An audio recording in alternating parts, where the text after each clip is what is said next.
Hey everybody, welcome back. It's Gigi with Soul Intuitive, and this is the weekly tarot reading for Aries. Aries are already popping out with something for the week of July. I want to say the 2nd. Yeah, July 2nd. Today is July 1st.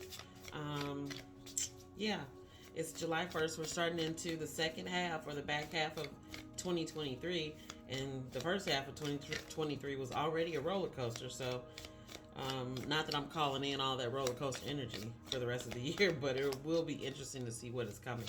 Take into consideration of this upcoming Monday, July 3rd, there is a full moon. Be mindful of that as well. Let's see what we have for you, Aries. What's coming out? My deck is right side up, so that judgment card is in fact supposed to be upside down.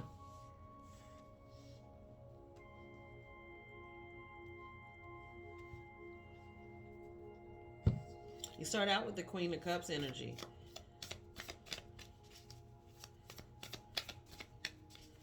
Anything else for my Aries for this week? Anything else for my Aries for this week? Yeah. Change is afoot. Things flipping on a dime maybe coming in for you this week. Anything else for my Aries? Anything else for my Aries? Okay. All right, Aries, like I was saying, you start off in the Queen of Cups energy, right? Or at least you feel this energy in your neck of the woods, around your being. And it's a very open, a very consciously loving, it's feminine energy. It's divine feminine energy from my eyesight. The Empress card is also divine feminine, but the fact that the Queen of Cups shows up here, and I want you to see her hands, that's not a position of receiving. That is a position of giving and flowing. And I feel like this week you need to be exceedingly malleable. You need to be super flexible because there are things that are shaping and coming into your life, your world, that you weren't really consciously aware that you even wanted these things to come in, but they are in fact coming in for you. Just take that into consideration as you start out this week. You got the Judgment card in reverse, so there may be some sort of unbalance that is highlighted with this energy as well.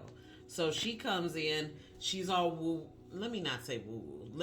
Let me say woo woo, because that's the energy of it. It's very loving, very kind, very nurturing. It's all of that. But with the Judgment card in reverse, tells me, especially once it follows the Queen of Cups, either you are managing the state of affairs from a very logical perspective as opposed to a very spiritual one.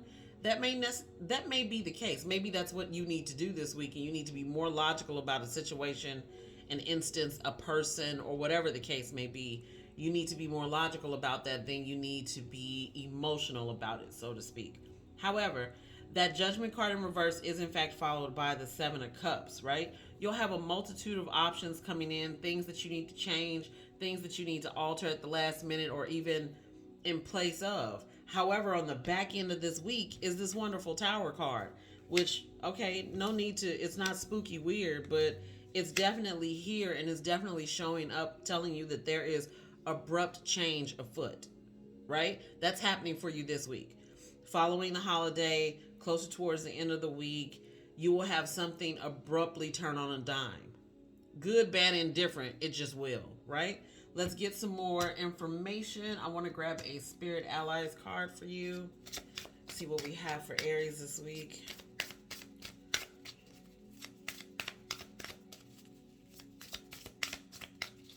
What do we have for Aries this week? Whoop. Okay. We have two cards. Numbers 31 and 17. One is a gem. I say a gemstone, but it's a stone. It's labradorite. Labradorite is really good for psychic visions, spiritual seeking, connecting to spirit. Labradorite is really, really good for that. I'll read from the book specifically just in case there are other directions that it provides as well. Yeah, Labradorite is a stone of awakening. It is a call to your higher purpose. You can no longer put off your destiny in this lifetime. It's a stone of the new moon. Labradorite symbolizes a period of new beginnings to come. Use this time to set intentions for where you'd like to see yourself and plan for the journey ahead. Call on your guides if you feel that you have questions unanswered so you can make a decision with all of the awareness you need.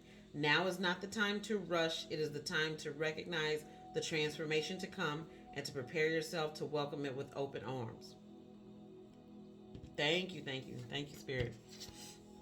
This is actually a really good card even for this week, because whatever happens, that either there's, to an extent, that Tower card could also be showing an awakening of some sort. I'll get to the Kratom card in just a second, but the Labradorite made me focus back on this Tower card, this Tower energy, this abrupt change energy. And it feels as if it's something that, when I say it turns on a dime, like you're moving in such a direction where you're like, okay, I got this plan, I got this plan, I got this plan. And then all of a sudden something occurs, something is triggered, something is said. And it's like, nope, it's none of that. I need to do this, this, this. It's not that you'll be swayed by any of it. You'll be fine. The reason why I'm telling you is to be as flexible as possible at the start of this week is so you're a little easier with this Tower energy as it comes in. And it's not so, it's not so, shit, what do I do? No, be easy, be flexible.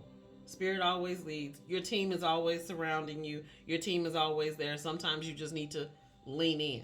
Sometimes you just need to ask a question. So let's get to this 31 Kratom card, right? See what that is. It's a beautiful plant. I surrender all burdens, right? Take a look at that. It's found in the areas of Southeast Asia. The kratom plant can be found towering overhead. Usage of its dark leaves can be traced back to ancient times as a remedy to alleviate pain in the body. Take a moment to ask yourself, what are you trying to avoid or ignore that you know in your heart is a problem? With kratom comes the acknowledgement and awareness of what we try to set aside, as its energy provides the lift off of suffering. In turn, it brings you clarity to see the root of your challenge. As uncomfortable as it may be, it's always to your benefit to do whatever is necessary to conquer your shadows and the blockages hidden within them. Let your tensions rise up to be nurtured and healed. What am I holding on to that only holds me back? It's a good week for that. For you recognizing what that energy is, facing that energy head on, and then bowing right through it as you do in your normal fire energy sign. You know, you're an Aries, so you jump when it's time to jump, right? And sometimes you jump a little before it's time to jump. I need to turn this down. Sorry.